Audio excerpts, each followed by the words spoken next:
नमस्कार दोस्तों, साहित्य निधि में आप सभी का स्वागत है। आज की कहानी है मन्नू भंडारी जी की लिखी सज़ा। एक ऐसी कहानी जिसमें बिना कसूर के ही परिवार के मुखिया पर आरोप लगा और उस दौरान पूरा परिवार जिस तकलीफ से गुजरा वह किसी सज़ा से कम न था। आइए जानते हैं क्या हुआ इस कहानी में। पप्पा का कार्ड आया है चाचा जी के नाम। फैसले की तारीख 16 अप्रैल पड़ी है और इस बार निश्चित रूप से फैसला हो जाएगा। पहले की तरह स्थगित नहीं होगा। यदि छुट्टी मिल सके और असुविधा ना हो तो 2 दिन के लिए आ जाना। मेरे और मुन्नू के लिए एक लाइन तक नहीं लिखी थी, न प्यार न आने के लिए कुछ। पूरे साल में पप्पा का ये पहला कार्ड था और हमारे विषय में कुछ नहीं लिखा, जैसे उन्हें मालूम ही नहीं हो कि हम भी यहाँ हैं। क्या पप्पा ने अपने को इतना बदल लिया है? उन्होंने क्या बदल लिया है? शायद समय ने उन्हें बदल दिया है। उन्हें ही क्या, हम सबको ही बदल दिया। मैं क्या कम बदल गई हूँ? मुन्नू क्या कम बदला है? पता नहीं अम्मा की क्या हालत होगी। ओह, इन 5 सालों में क्या कुछ नहीं हो गया। 16 अप्रैल, आज से 5 दिन बाद मैं जाऊंगी, ज़रूर जाऊंगी और मुन्नू को लेकर ही जाऊंगी। कांता मामा ने तो हर सुनवाई के बाद यही लिखा है कि इस बार फैसला पक्ष में होगा। हे भगवान, ऐसा ही हो, पर रह रहकर मन कांप जाता है। पहली बार भी तो सब यही कहते थे, तब मैं एकदम नासमझ नहीं थी, फिर भी ज़्यादा नहीं समझती थी। पप्पा और अम्मा तो हमेशा मुझे बच्ची ही समझते थे, इसीलिए शायद बड़ी ही नहीं हो पाती थी। इधर एकदम कितनी बड़ी हो गई हूँ, कानून की बातें समझने लगी हूँ। 7 आदमियों का दोनों समय का खाना बना लेती हूँ। खाना ही नहीं, घर का सारा ही तो काम करने लगी हूँ। मेरे साथ स्कूल में जो लड़कियाँ पढ़ती हैं उनसे करवा लो, देखें कोई भी काम। पर वे क्यों ये सब काम करें? भगवान कभी उन्हें ऐसे बुरे दिन न दिखाएं। क्या पापा सचमुच छूट जाएंगे? पिछली बार जब फैसला हुआ था तब दादी, बाबा, चाचा सब आ गए थे। सब लोग कचहरी गए पर हमें नहीं ले गए। मुन्नू को छोड़ जाते, वह सचमुच बच्चा था, पर मैं तो बड़ी थी, 9वीं का इम्तिहान दे चुकी थी। मुझे पापा के सारे केस की बातें पता थीं, फिर भी मुझे नहीं ले गए थे। मैं और मुन्नू सांस रोककर सबके लौटने की प्रतीक्षा कर रहे थे। मैं खुद बहुत घबरा रही थी, पर मुन्नू को बराबर समझाती जा रही थी। और कोई चाहे मुझे बड़ा ना समझता, पर वह तो समझता ही था। 12 बजे दादी और अम्मा ने रोते रोते घर में प्रवेश किया। बाबा कुर्सी पर बैठकर हथेलियों में मुंह छिपाकर फूट फूट कर रोने लगे थे। हे भगवान, तेरे राज में इतना अंधेर। मेरे निर्दोष बेटे को 2 साल की सज़ा। सबको रोते देख हम दोनों भी खूब रोए। 2 दिन मैं स्कूल नहीं गई। जब गई तो मेरी सभी सहेलियां हमदर्दी दिखाने लगीं, पर वह हमदर्दी बिल्कुल नहीं थी। हमदर्दी क्या ऐसे कहकर दिखाई जाती है? हाय हाय, बेचारी के पिता को जेल हो गई। आपस में दबी दबी ज़बान में कहती, इतने बड़े लोग भी चोरी करते हैं। तभी ठाठ थे आशा जी के। मेरा जी होता चीख चीख कर सबसे कहूँ कि पप्पा ने कुछ नहीं किया है। बस इस समय उनके ग्रह बिगड़े हुए हैं। ग्रह जब बिगड़ जाते हैं तब क्या नहीं हो जाता। रामचंद्र जी ने कौन सी चोरी की थी, फिर भी 14 साल का वनवास काटा या नहीं? पांडवों ने क्या किया था, फिर भी अज्ञातवास किया या नहीं? तब जब ग्रह बिगड़ते हैं तो राजा को भी सब कुछ भोगना पड़ता है। इतनी सी बात ये लोग क्यों नहीं समझती। अम्मा ने मुझे समझाया कि अभी हमारे बुरे दिन हैं, जो भी आए चुपचाप सहन कर लो, और मैं समझ गई। तभी तो उन लोगों से कुछ नहीं कहती थी, पर उनको कभी समझ नहीं आया। शायद बुरे दिनों में ही समझ बढ़ती है। खैर, तभी कांत मामा आ गए। वह इंग्लैंड से जैसे ही लौटे सीधे घर आ गए थे।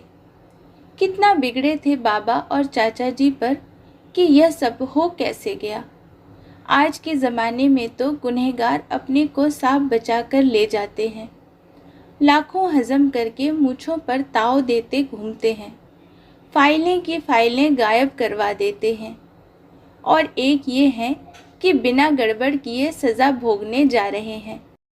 बिना अपराध किए भी बाबा अपराधी की भांति चुपचाप सिर नीचा किए सब सुनते रहे। वह बेचारे कानून के छक्के पंजे क्या जाने, जब नहीं सुना जाता तो रो पड़ते। उस समय मुझे कांत मामा का व्यवहार ज़रा भी अच्छा नहीं लगता था, पर कुछ कह भी तो नहीं सकता था कोई। वह हाईकोर्ट में अपील मंजूर करवाने के लिए भागदौड़ कर रहे थे। इंग्लैंड से लौटकर कांत मामा अपने को बहुत समझने लगे थे। वह शायद बहुत कुछ होकर भी आए थे। उन्होंने सचमुच अपील मंजूर करवा दी। मैं सोच रही थी, अब पापा कितना प्यार करेंगे हमें। कितने दिनों से घर में मनहूसियत छाई हुई है, वह दूर हो जाएगी। हमारे अच्छे दिन लौट आएंगे। सब लोगों के आ जाने से हमें तो कोई पूछता ही नहीं था। एकाएक जैसे हम कुछ नहीं रहे। मैं फिर भी कुछ समझती थी, पर मुन्नू कुछ नहीं समझता। किसी भी चीज़ की जिद कर बैठता। मैं उसे समझाती, भैया अभी हमारे बुरे ग्रह आए हुए हैं, किसी भी चीज़ की जिद नहीं करते, पर वह कुछ नहीं मानता और रोए ही चला जाता। अपील मंजूर होने पर मैंने सोचा था अब हमारे बुरे दिन टल गए, अब सब कुछ पहले जैसा हो जाएगा। तब मैं नहीं जानती थी कि अपील मंजूर हो जाना मुकदमा जीतना नहीं होता। मुकदमे की शुरुआत होती है, असली लड़ाई, असली परीक्षा। मुझे 10 दिन पहले की बात याद आई। 3 साल चलने वाले मुकदमे का फैसला सुनाकर दादी, बाबा और अम्मा ने तो घर में घुसते ही रोना धोना मचा दिया था। पापा थोड़ी देर बाद चाचा के साथ तांगे पर आए थे और आते ही बात करना तो दूर, बिना किसी की ओर देखे चुपचाप नीची नज़र किए वह ऊपर चले गए। सब लोग सकते में आ गए। कैसे हो गए हैं पप्पा? किसी की हिम्मत ही नहीं हुई कि ऊपर जाए। आखिर दादी ने अम्मा को भेजा। अम्मा थोड़ी देर में ही लौट आईं। दरवाज़ा ही नहीं खोलते। बहुत खटखटाया तो यही कहा, चली जाओ, मुझे अभी परेशान मत करो। यूँ घर वालों के साथ रोई मैं रोज़ ही थी, पर उस दिन पहली बार मेरा मन रोया था। अपनी पूरी समझ के साथ रोया था। क्या हो गया है मेरे पप्पा को? 25 दिनों बाद घर में घुसे और प्यार करना तो दूर रहा, हमारी ओर देखा तक नहीं। बार बार मन कहने लगा, वह मेरे पप्पा नहीं हैं, वह ऐसे हो ही नहीं सकते। जेल वालों ने उन्हें बदल दिया। एक अजीब सा भय मन में समाने लगा कि अब शायद पप्पा कभी प्यार नहीं करेंगे। और सचमुच उसके बाद मैंने कभी उनका प्यार नहीं पाया, आज तक नहीं। इस कार्ड में क्या वह एक पंक्ति भी हमारे लिए नहीं लिख सकते थे? यूँ मैं उनकी इस उदासीनता और तटस्थता को समझती भी हूँ। शायद वह अब किसी से मोह नहीं रखना चाहते। कहीं फिर सज़ा हो गई तो। शाम को सब लोग ऊपर आ गए। दरवाज़ा तो खोला पप्पा ने, पर बात किसी से नहीं की थी। बस तकिए में मुंह गड़ाकर पड़े रहे थे। मुझे लग रहा था जैसे वह रो रहे हैं, पर हमें तुरंत नीचे भेज दिया गया था। कितना कितना गुस्सा आया था उस समय। पापा हमारे हैं और ये सब इस तरह कर रहे हैं मानो हम कुछ हैं ही नहीं। पापा पर पहला हक मेरा है और वह भी सारी दुनिया में मुझसे ही सबसे ज़्यादा प्यार करते हैं। मैं मनाने लगी थी कि ये सब लोग जल्दी से जल्दी अलीगढ़ से चले जाएं तो अच्छा हो, तभी शायद पापा हमसे पहले की तरह प्यार करेंगे। सबके सामने शायद उन्हें शर्म आती है। शर्म की बात तो है ही, स्कूल में मुझे क्या कम शर्म आती थी। अपील मंजूर करवाकर मामा और चाचा जी चले भी गए। दादी और बाबा तो घर के ही हैं, पर पापा फिर भी नहीं उतरे। उस रात अम्मा को सोने के लिए ऊपर भेजा। वह सवेरे उठकर आई तो बोली, माँ जी, मुन्नू को आप गांव लेती जाइए, वहाँ के स्कूल में डाल दीजिए। यहाँ तो अब उसकी फ़ीस जुटाना भी भारी पड़ेगा। आशा का तो इस साल फाइनल है, वरना उसे भी उमेश भैया के पास भेज देती। नीचे का घर अब खाली कर देंगे।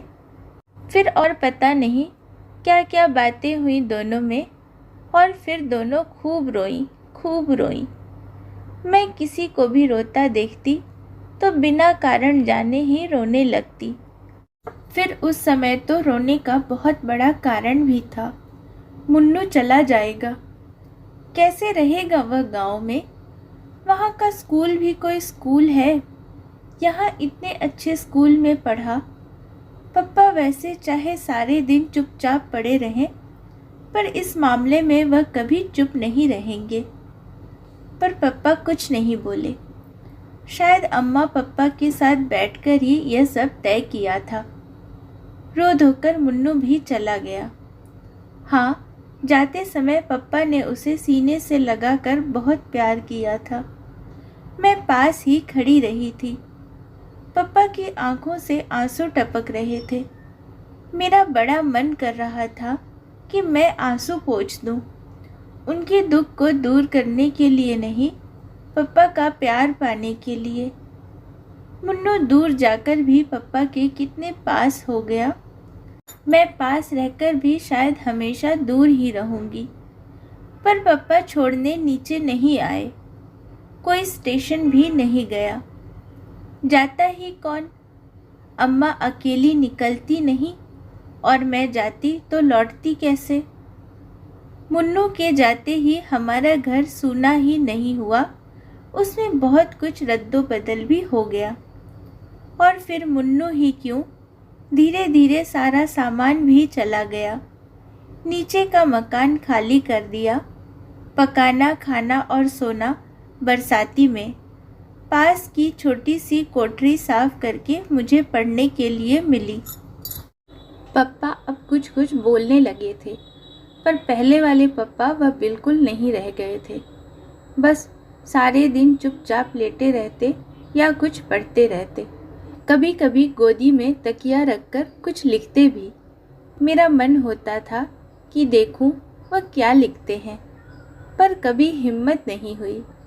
कितने ही बार पढ़ा था कि दुख में हिम्मत रखने वाले ही सच्चे वीर होते हैं। हंसते हंसते जो सारे दुखों को झेल जाए वही सच्चा पुरुष है।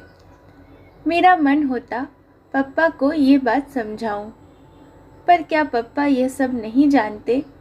फिर इस तरह मुंह छुपाकर तो वह पड़ा रहे जिसने सचमुच चोरी की हो। पापा को तो बाहर निकलना चाहिए, घूमना फिरना चाहिए। इस तरह तो वह सबके बीच अपने को अपराधी ही साबित कर रहे हैं। पर उन्हें कैसे समझाती? अपनी कोठरी में और कोई कष्ट नहीं था, पर भयंकर गर्मी के दिन और पंखा नहीं।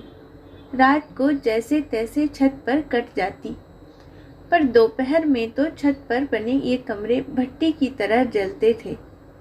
छुट्टियों के दिन बिताए नहीं बीत रहे थे। अपनी किसी सहेली के यहाँ जाने की इच्छा नहीं होती थी। पड़ोस तक में जाना छोड़ दिया था। दुख में कोई साथी नहीं होता। बस एक गांठ बांध रखी थी कि जब तक ये बुरे ग्रह टल नहीं जाते तब तक सभी कुछ चुपचाप सहन करना है। जुलाई में बाबा की चिट्ठी आई। मुन्नू को 6वीं में भर्ती करवा दिया है और वह खुश है। हम सब ने भी मान लिया था कि वह खुश ही होगा। ऐसा मान लेने में ही हम सबकी खुशी थी। साथ ही बाबा ने यह भी लिखा था कि शाम को उन्होंने एक दुकान में हिसाब लिखने का काम शुरू कर दिया है। 25 रुपये मिलेंगे जिन्हें वह पापा के पास भेज देंगे। 50 रुपये उमेश चाचा जी भेजेंगे। मेरे सामने बाबा का बूढ़ा शरीर, झुकी कमर और धुंध भरी आंखें घूम गईं। इस बुढ़ापे में वह अब फिर से नौकरी करेंगे। अम्मा ने बताया कि इन 75 रुपयों में ही उन्हें घर चलाना है। तब मुझे भी पहली बार पापा पर गुस्सा आया कि क्यों उन्होंने सस्पेंशन के दौरान मिलने वाली आधी तनख्वाह लेने से इनकार कर दिया। कितना समझाया था कांत मामा ने। चाचा जी तो एक तरह से नाराज़ ही हो गए थे। पर पापा की एक ही जिद, जब तक मैं इस आरोप से मुक्त नहीं हो जाता ऑफिस से एक पैसा भी नहीं लूँगा। मैंने स्कूल की बस छोड़ दी। 3 मील पैदल ही जाती थी। धूप हो या बारिश, चेहरे पर शिकन नहीं लाती थी। कभी कभी सोचती, पापा को सस्पेंड हुए 2 साल 3 महीने हुए। इतने दिनों में आखिर कितना खर्च हुआ कि बैंक का सारा रुपया निकल गया। अम्मा के सारे गहने बिक गए और भी पता नहीं क्या क्या चला गया। वकील लोग शायद बहुत लुटेरे होते हैं। कभी सोचती, इससे तो पापा सचमुच ही ऑफिस का रुपया मार लेते तो अच्छा होता। कम से कम मुन्नू को तो अपने पास रख सकते और एक पंखा भी रख लेते। इस उम्र में तो चमड़ी जैसे उबली जाती है। ईमानदारी करके ही कौन बड़ा सुख मिल रहा है। अम्मा को पता नहीं क्या हो गया था कि भीतर ही भीतर सूखती जा रही थी। कहाँ तो कुछ नहीं करती थी और कहाँ अब सारा काम हाथ से करने लगी। पापा भी उनकी मदद करते थे। उस समय मुझे बड़ा अच्छा लगता था। उन दिनों अम्मा बहुत चिड़चिड़ी हो गई थी। एक दिन उन्होंने मुझे ज़रा सी बात पर पीट दिया। अपनी याद में पहली बार मार खाई थी और वह भी इस उम्र में। शरीर से ज़्यादा मन आहत हुआ था। चोट से ज़्यादा इस बात का दुख था कि पापा बैठे देखते रहे पर कुछ नहीं कहा। ना अम्मा को मना किया, ना मुझे ही प्यार किया। अपनी कोठरी में बैठकर मैं घंटों रोई थी। हे भगवान, सब दुख दो पर मेरे पापा को पहले जैसा कर दो। वह पहले की ही तरह काम करेंगे तो मैं सब कुछ सह लूँगी। सुनवाई की पहली तारीख ही 6 महीने बाद की पड़ी। कांत मामा ने कोशिश तो बहुत की थी कि जल्दी जल्दी सारी सुनवाई हो जाए और फैसला हो जाए, पर कानून कांत मामा की इच्छा से नहीं, अपनी रफ्तार से चलता है। वकीलों का सारा खर्च मामा ही कर रहे हैं। ज़रूर मामी से छिपा कर रहे होंगे, वरना वह तो एक पैसा भी खर्च न करने दें। पहली सुनवाई बहुत अच्छी हुई थी। सर्दी में ठिठुरते हुए जब हमने यह खबर सुनी तो गर्मी की एक लहर ऊपर से नीचे तक दौड़ गई थी। घर की हालत बद से बदतर होती जा रही थी, खासकर अम्मा की। मुझे तभी लगता था कि कोई ऐसी बीमारी उन्हें लग गई है जो भीतर ही भीतर खाए जा रही है। हाइजीन में रोग और उनके लक्षण पड़ रखे थे और मुझे अम्मा के सारे लक्षण राजक्षमा के से लगते थे। सर्दी में वह जो ठंड खा गई तो 4 महीने तक खांसती ही रही। बाबा की चिट्ठी आई। हिम्मत रखना बेटा, बुरे दिन आते हैं तो सब तरफ से आते हैं, पर ये दिन फिरेंगे ज़रूर। भगवान के घर देर हो सकती है, अंधेर नहीं। दूसरी सुनवाई अप्रैल में हुई। तारीखें जल्दी मिलती ही नहीं थी। पप्पा को छूटे साल हो गया था और अभी 2 सुनवाई और बाकी थी। इतने दिनों बाद ही यदि सुनवाई हुई तो 1 साल और लग जाएगा। मेरा मन कांप जाता था। लगता था अब ऐसे दिन नहीं काटे जाते। मुन्नू गांव में, पप्पा बरसाती में, मैं कोठरी में और अम्मा खाट पर। कैसे मैंने मैट्रिक का इम्तिहान दिया था मैं ही जानती हूँ। फिर भी सेकंड डिवीज़न में पास हो गई। कोई खुशी मनाने वाला नहीं था। सबके मन ऐसे मर चुके थे कि न किसी बात की खुशी होती थी न रंज। जुलाई में नई समस्या आई।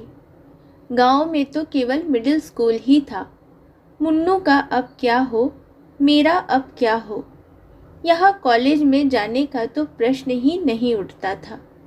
मैं जानती थी कि बच्चों को पढ़ाना तो दूर, 75 रुपए में साथ रखकर खिलाना भी मुश्किल था।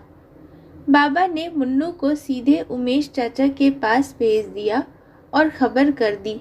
यहाँ की स्थिति वह जानते थे। पप्पा वह पत्र पढ़कर सिहर उठे। अम्मा बहुत रोईं। मैं छोरे को बेपढ़ा ही रख लेती। वहाँ क्यों भेज दिया? एक बार उसे मुझसे मिला तो देते। लीला का स्वभाव कौन नहीं जानता। मेरा बच्चा सहम सहम कर मर जाएगा। 2 दिनों तक वह रोती रही। पप्पा अपराधी की तरह चुप बैठे रहे। अम्मा क्यों रोती हैं इस तरह? पप्पा यदि कुछ कर सकते हैं तो क्यों नहीं करते? 2 दिनों तक वह बोली, मैं सोचती हूँ आशा को भी वहीं भेज दो, वहीं कॉलेज में भर्ती हो जाएगी। मैं समझ ही नहीं पाई कि अम्मा व्यंग कर रही हैं या, पर अगले वाक्य ने ही सारी बात साफ कर दी। लीला का स्वभाव तो तुम जानते ही हो।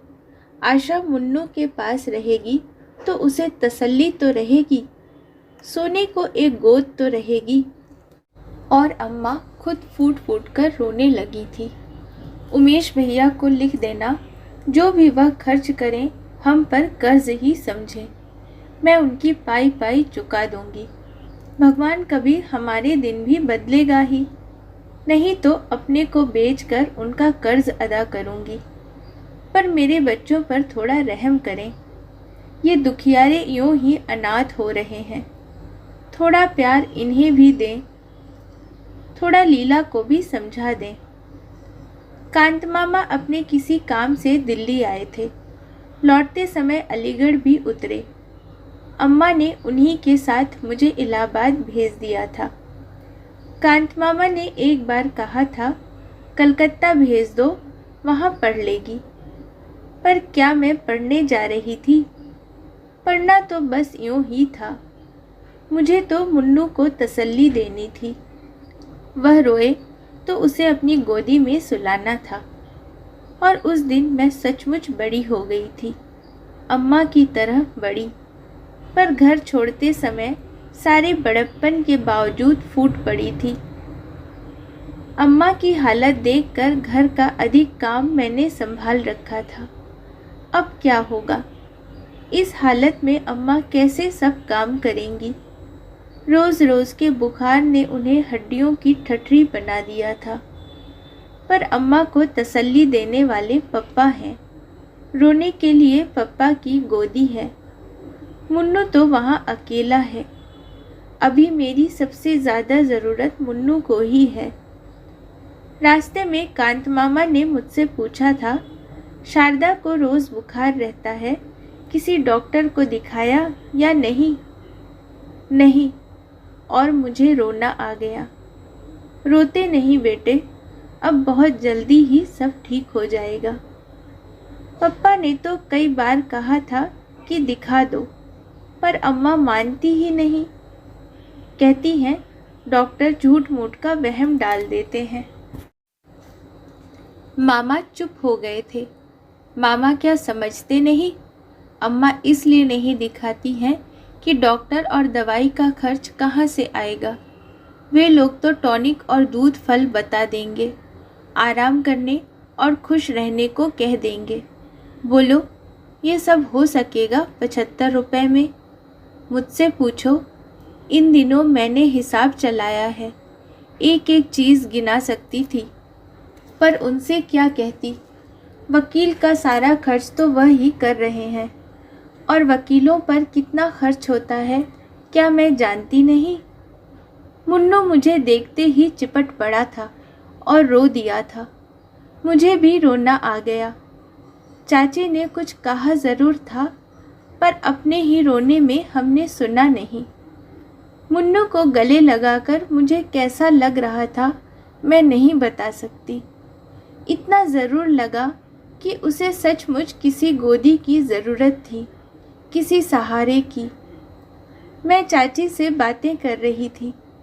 उन्हें मेरा आना अच्छा नहीं लगा था, यह साफ था, पर मैं ही कौन अपनी इच्छा से आई हूँ।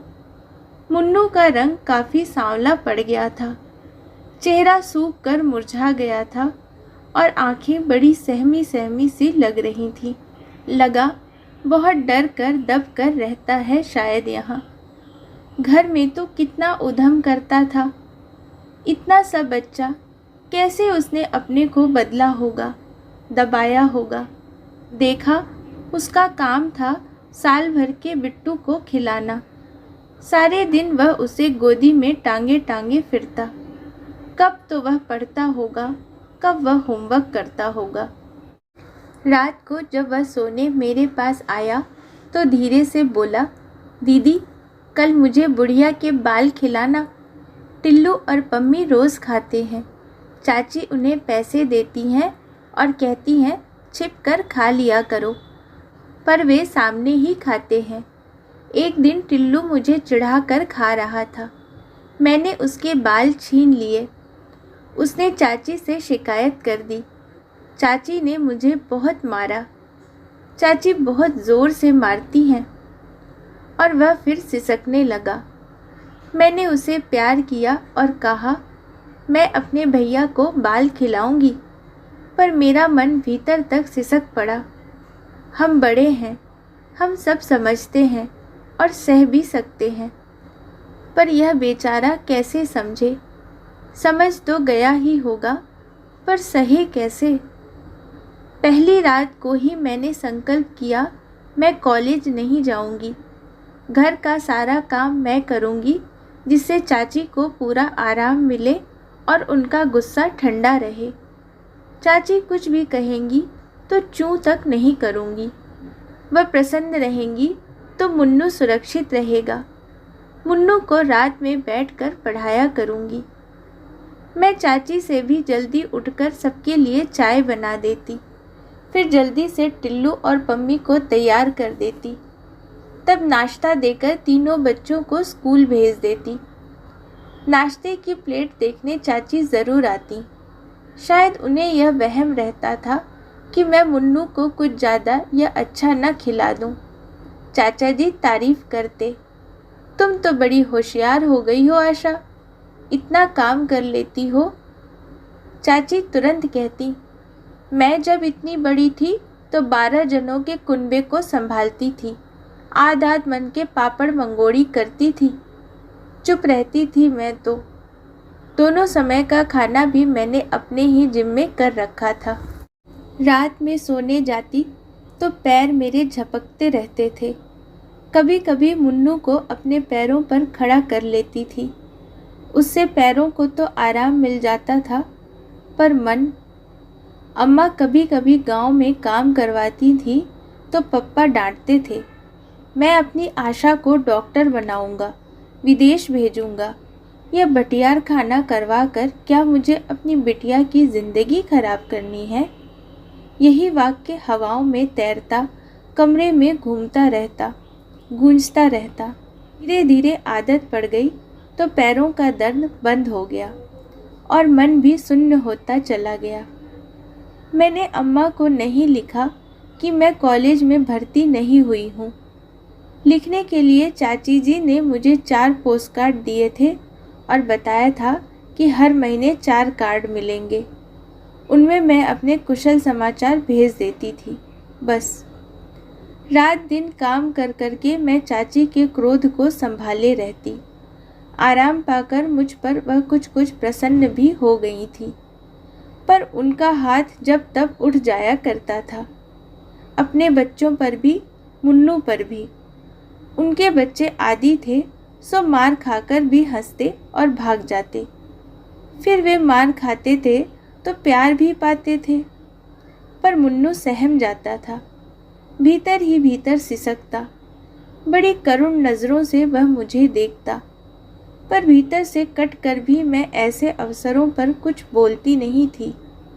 सोचती, यूँ मार खा खा कर मुन्नू या तो बेहद ढीठ हो जाएगा या जड़। पप्पा और अम्मा तो कभी हाथ भी नहीं लगाते थे हमारे।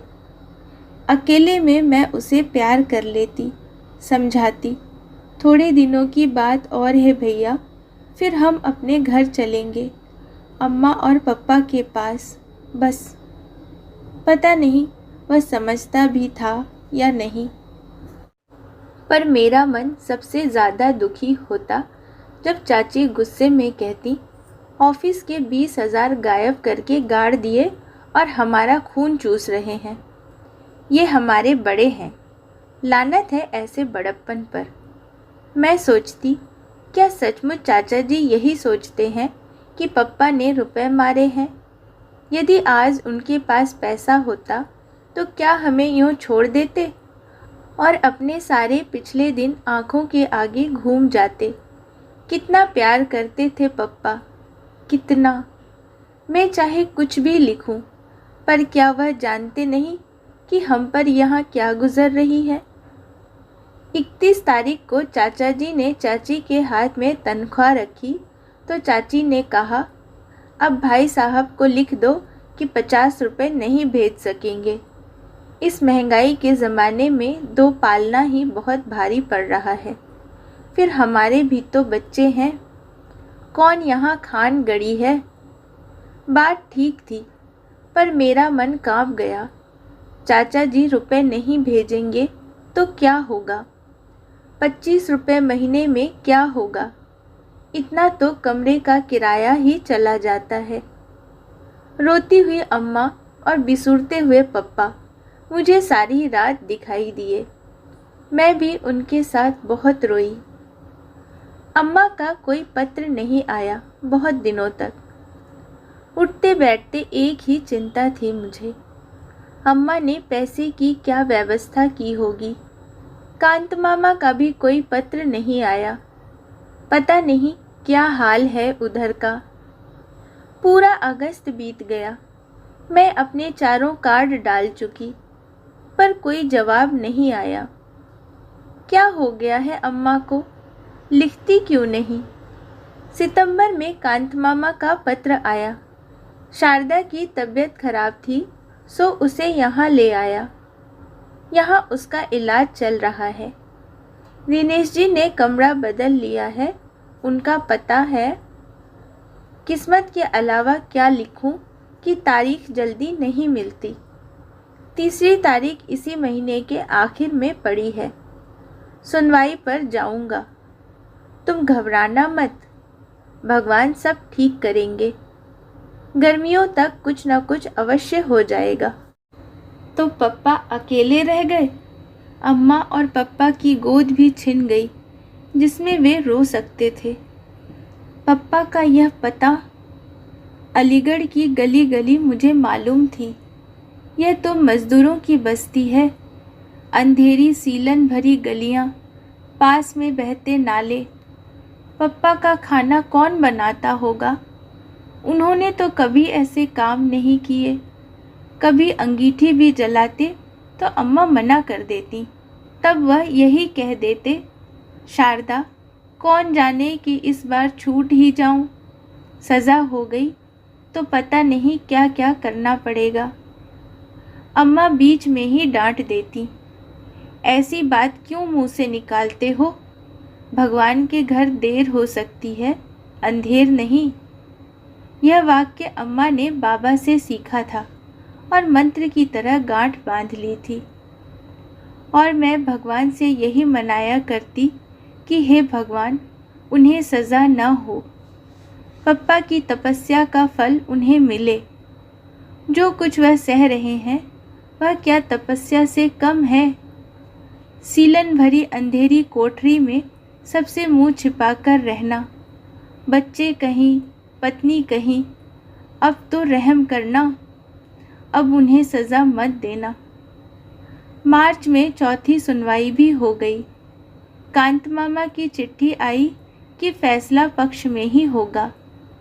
केस की पैरवी बहुत अच्छे ढंग से हुई है, बस फैसले की तारीख पड़ जाए जल्दी से। मैं बैठी बैठी दिन गिनती। पप्पा को सस्पेंड हुए 4 साल हो गए। इन 4 सालों में क्या कुछ नहीं हुआ। भगवान, देर तो बहुत की, अब अंधेर मत करना। यूँ यह देर भी अंधेर से कम नहीं, पर और अंधेर मत करना। मुन्नू और टिल्लू अपना अपना रिजल्ट लेकर आए। टिल्लू सब विषयों में पास था और मुन्नू एक विषय में फेल होकर प्रमोट हुआ था। चाचा जी ने टिल्लू को प्यार किया। मुन्नू पास खड़ा आंसू भरी आंखों से टुकुर टुकुर ताकता रहा। चाची ने कहा, फेल हो गया ना, पढ़ने लिखने में मन लगाओ मुन्नू साहब, तब टिल्लू की तरह पास होगे। सारे दिन बैठे बैठे टसुए बहाने से पास नहीं हुआ जाता। आँख से आंसू गालों पर ढुलक गए। कमीज की बाह से उन्हें पोंछता हुआ वह भीतर जाने लगा तो टिल्लू चिढ़ाने लगा, फेलू राम, फेलू राम। उस दिन पहली बार मेरे लिए अपने पर बस रखना बहुत कठिन हो गया था।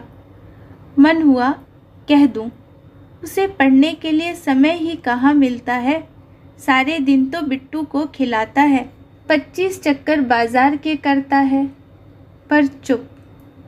जाते जाते मुन्नू ने एक बार चिढ़ाते हुए टिल्लू को ज़रूर जलती आँखों से देखा था। लगा उठाकर एक हाथ मार देगा, पर न वह लौटा न कुछ बोला ही। कैसा हो गया है मुन्नू, इतना सहनशील। चुपचाप रहने का उपदेश उसे मैं ही दिया करती थी, पर अब वह यूँ सह जाता है तो सबसे ज़्यादा कष्ट मुझे ही होता है। पर कोई उपाय भी तो नहीं था। मुन्नू की छुट्टियां हो गईं। सोचती थी शायद कांत मामा या अम्मा का कोई पत्र आएगा कि तुम लोग आ जाओ, पर किसी ने कुछ नहीं लिखा। पप्पा तो कभी कुछ लिखते ही नहीं। अम्मा कभी कभी 2 लाइनें लिख देती, मैं धीरे धीरे ठीक हो रही हूँ, तुम चिंता मत करना। लीला को आशीर्वाद, बच्चों को प्यार। चाची की मदद करना, तंग मत करना। मुझे हर बार लगता कितनी झूठी चिट्ठी लिखती हैं अम्मा, पर धीरज की अवधि खिंचते खिंचते 1 साल तक पहुंच गई। पिछले मार्च में सुनवाई हुई थी और अब इस साल का अप्रैल है। अब तो मुझे लगने लगा था कि जैसे ज़िंदगी भर हमें इसी तरह रहना है, बस इसी तरह। अब मैं कभी कॉलेज में पढ़ने नहीं जाऊंगी। मुन्नू हर साल एक विषय में फेल होकर जैसे तैसे प्रमोट हुआ करेगा। अम्मा शायद हमेशा बीमार रहकर मामा के यहाँ इलाज ही करवाती रहेंगी। पप्पा वैसे ही सीलन भरी बदबूदार कोठरी में अपना खाना पकाया करेंगे। और तभी आज पप्पा की यह चिट्ठी आई, उनके हाथ की लिखी पहली चिट्ठी। मैंने 1000 बार उसे देखा, पढ़ा, छुआ, जैसे उस कार्ड को छूकर पप्पा की हालत का ज्ञान हो गया। पप्पा ने हमें बुलाया नहीं, कहने से चाचा जी ले जाएंगे, पर इस बार जाएंगे ज़रूर, चाहे कुछ भी हो जाए। कांत मामा को लिखूं, वे लेते जाएंगे। कल सवेरे 10 बजे फैसला है। हम दोनों कांत मामा के साथ आ गए। धर्मशाला में छोड़कर मामा पप्पा को लेने चले गए। पूरी उम्मीद थी कि इस बार अम्मा ज़रूर आएंगी, पर वह नहीं आई। मामा ने इतना ही कहा, उसकी हालत लाने जैसी नहीं थी। फैसला हो जाए तो तुम लोग वहीं चलना। पता नहीं अम्मा किस हालत में है। मन बार बार कांप उठता है। मामा कुछ छिपा रहे हैं। मैंने भी अम्मा से कितना कुछ छिपा रखा है। आज कौन किसके बारे में सही बात जानता है। दूसरे को हल्का रखने के लिए सब अपने अपने दुख से ही भारी हो रहे हैं। पप्पा आए तो मैं और मुन्नू उनसे लिपट गए। पप्पा, शायद पप्पा को भी हम लोग ऐसे ही लग रहे होंगे। कितने कितने आंसू बह गए हम तीनों के। कांत मामा भी रो पड़े। शाम को दादी और बाबा भी आ गए। रात में मुन्नू दादी से पूछ रहा था, दादी अब तो हम पप्पा के पास ही रहेंगे ना? तुम इतनी पूजा करती हो, अपने भगवान से कहो कि हमारे पप्पा को छोड़ दें। हाँ बेटा, अब तू पप्पा के पास ही रहेगा। रात दिन भगवान से यही तो कहती हूँ। चाची के पास तो मैं अब कभी नहीं जाऊँगा। टिल्लू अपने को समझता क्या है? मैं अपने पप्पा के पास रहूं और फिर आ जाए। हर एक चीज़ में पछाड़ सकता हूँ, पढ़ने में भी, कुश्ती में भी। पहले फर्स्ट भी आया हूँ एक बार क्लास में। क्यों दीदी, आया था ना? मेरी आंखें भीग आईं। कितने दिनों बाद मुन्नू को उसके असली रूप में देख रही हूँ। टिल्लू ने उसे चिढ़ाया था तो इसने कुछ नहीं कहा था, चुपचाप भीतर बैठकर रोया था। शायद जानता था कि टिल्लू को कुछ भी कहने का अर्थ है चाची की मार। पर मुझे कितना बुरा लगा था उस दिन। कहाँ चली गई मुन्नू की बाल सुलभ ईर्ष्या और प्रतिस्पर्धा की भावना? क्या इतनी सी उम्र में हम लोग सब कुछ सहने के लिए ही बने हैं? मुन्नू दादी की खाट पर ही सो गया। मुझे बिल्कुल भी नींद नहीं आई। कल फैसला है, हम सबकी किस्मत का फैसला। कांत मामा बहुत आश्वस्त हैं, पर पप्पा के चेहरे पर तो कोई भाव ही नहीं। फैसला हो गया। मैं भी कचहरी गई थी। इस बार किसी ने रोका भी नहीं। वहाँ खास भीड़ नहीं थी। पप्पा में भला घर वालों के सिवा किसे दिलचस्पी हो सकती थी? पप्पा कटघरे में खड़े थे। हम कुर्सियों में बैठे जज साहब के आने की प्रतीक्षा कर रहे थे। जज साहब आए तो बाबा ने आंखें मूंद लीं। अम्मा का सिर नीचा था। वह ज़रूर मन ही मन प्रार्थना कर रही होंगी। मैं मुन्नू का हाथ कसकर दबाए बैठी थी और मुझे लग रहा था कि अब और देरी होगी तो मेरी सांस भी घुट जाएगी। कानूनी भाषा में जज साहब ने क्या क्या कहा मुझे कुछ समझ में नहीं आया, पर आखिरी वाक्य समझ में आ गया। मुजरिम को रिहा किया जाता है। मैं मुन्नू का हाथ हवा में उछालकर इस तरह से चीख पड़ी, मुन्नू, पप्पा रिहा हो गए, रिहा हो गए। पर एकाएक ही दादी और बाबा फूट फूट कर रो पड़े। मैं भय से कांप उठी। कहीं मैंने गलत तो नहीं सुन लिया? पिछली बार भी तो ये लोग इसी प्रकार रोते रोते घर में घुसे थे। पर बाबा का यह वाक्य, मैं कहता न था बेटे, भगवान के घर देर है, अंधेर नहीं, देख। पर पप्पा को क्या हुआ? वह खुश क्यों नहीं हो रहे? उनका भावहीन चेहरा, गड्ढे में धसी हुई निस्तेज निर्जीव आँखों में से खुशी की चमक क्यों नहीं आ रही है? वह ऐसी पथराई आँखों से बाबा को देख रहे हैं मानो उन्हें बाबा की बात ही समझ में नहीं आ रही हो। मैं दौड़कर पप्पा से चिपट गई। पप्पा, आप बरी हो गए। सुनते हैं, आपको सज़ा नहीं हुई, सज़ा नहीं हुई है आपको। पर पप्पा फिर भी वैसे ही रहे, मानो उन्हें विश्वास ही नहीं हो रहा कि उन्हें सज़ा नहीं हुई है। दोस्तों, उम्मीद है आप सबको यह कहानी पसंद आई होगी। अगर पसंद आई है तो मेरे इस वीडियो को लाइक और मेरे चैनल को सब्सक्राइब ज़रूर कीजिएगा। मिलते हैं फिर एक नई कहानी के साथ। कहानी सुनने के लिए धन्यवाद।